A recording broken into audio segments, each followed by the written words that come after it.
Hello there, pausers. We are live here in the break room. Welcome. It's Thursday. Yes, and yes.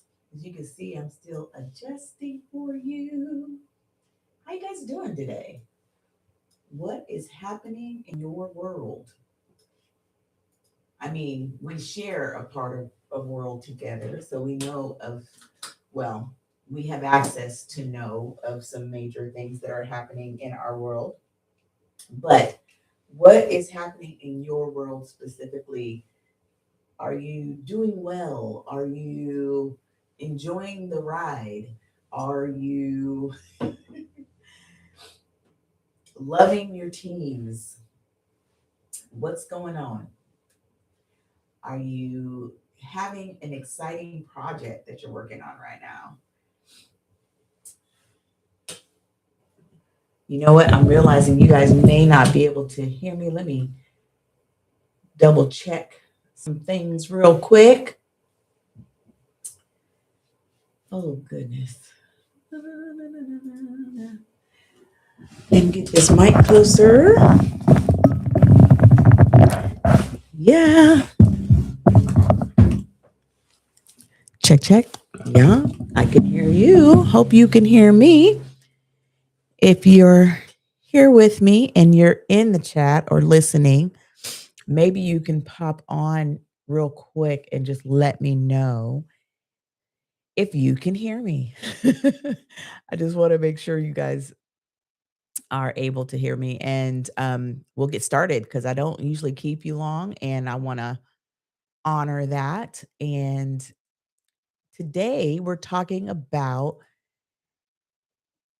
the dopamine trap. So, what do we mean by that? We are talking about those tasks that we stay busy with, but more than that, more specifically than that, what we are learning in neuroscience, what's I'm learning, it's fresh. So I don't know if this is fresh to the community, but what we're learning is that high performers get a real hit from completing tasks. And it's not just us, other people do too. Normally, this is an example, see if it relates to you.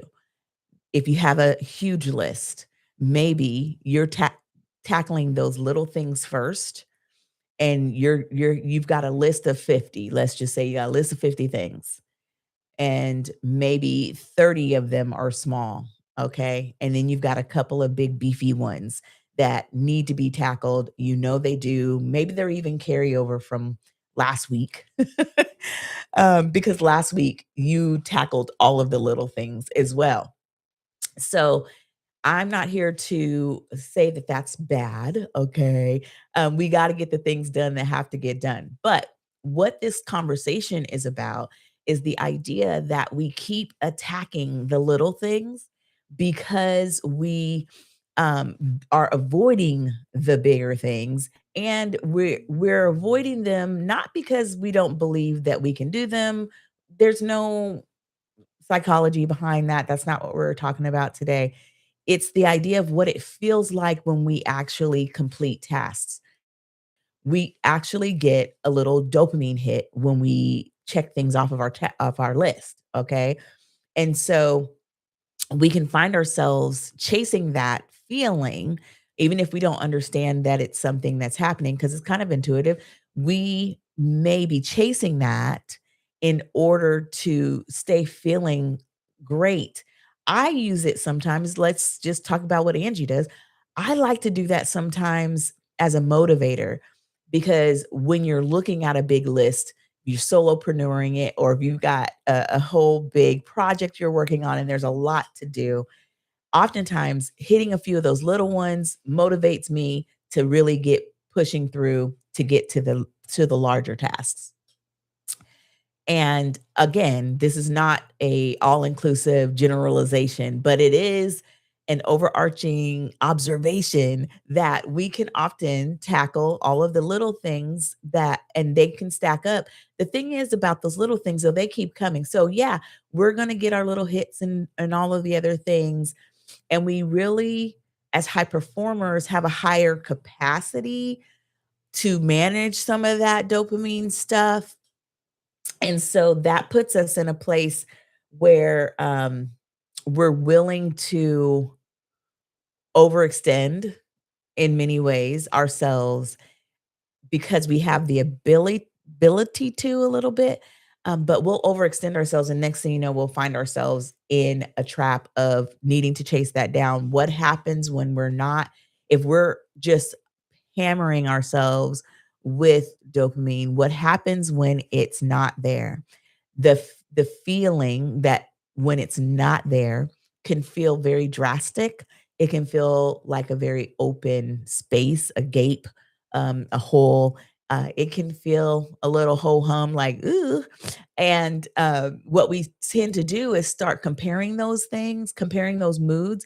We need to be able to come down. We have to come down because coming down is better for our literal bodies to not to not be at that um adrenaline rush all the time, right? Um or a dopamine rush all the time. So we got to come down. We've got to understand what it's like to manage it. Our body and our brains and our teams need us to have fluctuations in how we're doing things, and we need to be able to receive things and filter things differently. If we are frantically just completing tasks, we will miss bigger things. It's just a given, okay? So the idea today is yes, we have go-getter brains, and our go-getter brains are going to have us just tackling all of the things, bring it on, and it will serve us in many ways, but we want to watch for the places where it does not serve us to be this way, okay? We want to challenge ourselves because there's a little verses here to consider.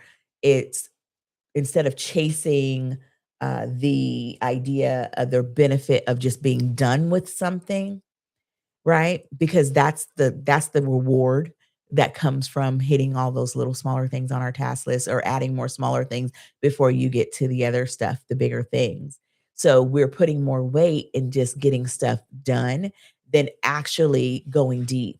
And going deep could mean this is the project that is going to take me maybe it's going to take me a few days, maybe it's going to take me a few weeks for this particular project. Maybe it's going to take me a few months.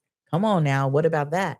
There are things that we handle and do that require more from us, that require more of a sustained um, input and output, meaning that our availability mentally and cognitively is important. And if we are frantically, or maybe we don't consider it frantic, maybe that's not the right word, but if we're steadily just keep putting those little smaller tasks in there and check, check, check, check. Yes, we will get that immediate little rush, but we will also be battling what's on the other side of that, right? And usually it's something else that we need to take care of. Or if we don't have a bigger project, maybe we are deciders, maybe we're the decision makers on what projects look like in our world and when they come. If we're only chasing those smaller task things to keep getting those dopamine hits, what we won't do is allow room for even our exploration of what we're going to do next, what's possible. We kind of keep out what's possible in our evolution, in our elevation, right? So, considering that, okay? So, what we want to do is reset our system, right? This is taking a pause. How do we do that? What's our reasoning behind that? We do it by some of the ways that we've talked about here in the break room and that we talk about in the dynamic pause. We all have our different ways of stepping back. It's the importance is understanding that you need to. Okay. Sometimes you might want a partner with that, guided partner with that. And as a coach, I do that when I work with people to help them through their pause and make sure that they gain the things that they want to gain from that pause. But what we want to do is just understand that our pause is required if we truly want to replenish. We want to replenish. We don't want to find ourselves in this way of that um, we're just constantly resetting so fast that we don't necessarily replenish thoroughly in all that we do and all that how we show up, right? Yes, right. So keep doing your thing. I'm not saying don't do your thing, but be more mindful, be more intentional, challenge yourselves, look at your list. If like I said, motivators are great. Hitting a few smaller things just to kinda get you motivated to get through the other or, challenge yourself if you know that you normally go for 10 of the smaller tasks first, maybe you minimize that and bring it down to maybe only 3 or 4 of those things, and then you get onto the next bigger project, the deeper work. Or if you don't have a deeper project, maybe you do 3 or 4 things on that list and then purposely schedule in some pause moments, a pause time to gain some clarity, see what happens, maybe do some journaling, see what comes up, ask yourself how you feel in that moment when you've, decided to make a change on how you approach your tasks, okay? So this week, I want you to identify your dopamine drains. Okay.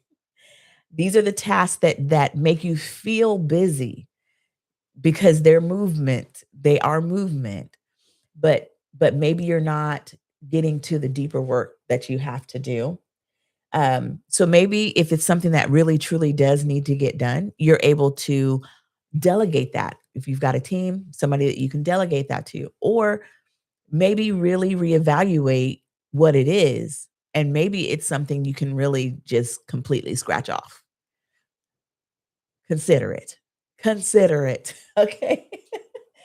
Oh my gosh, but give yourself some really unconstructed thinking time. The whole goal here is to get you a pause moment in there so that you can ensure that you're um, aligning this week with the deep work that needs to be done, whether it's in your office and it's on a desk or it's on a queue, or it's something that you're handling for yourself along your own personal journey.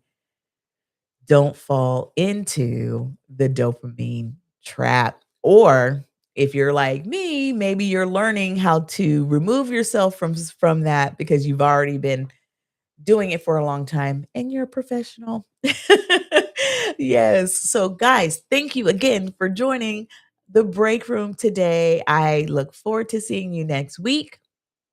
And as always, if you are looking for more content, check us out on Patreon and the Break Room Plus, where we'll have more content. We drop more stuff, spend more time, hopefully building a community. The first 20 or so founding members will have additional access that the growing community will not have in the future. Look forward to seeing you guys on the other side. Have a great day and drop your thoughts on this topic in the community chat. All right, guys, have a great rest of your day. See you later.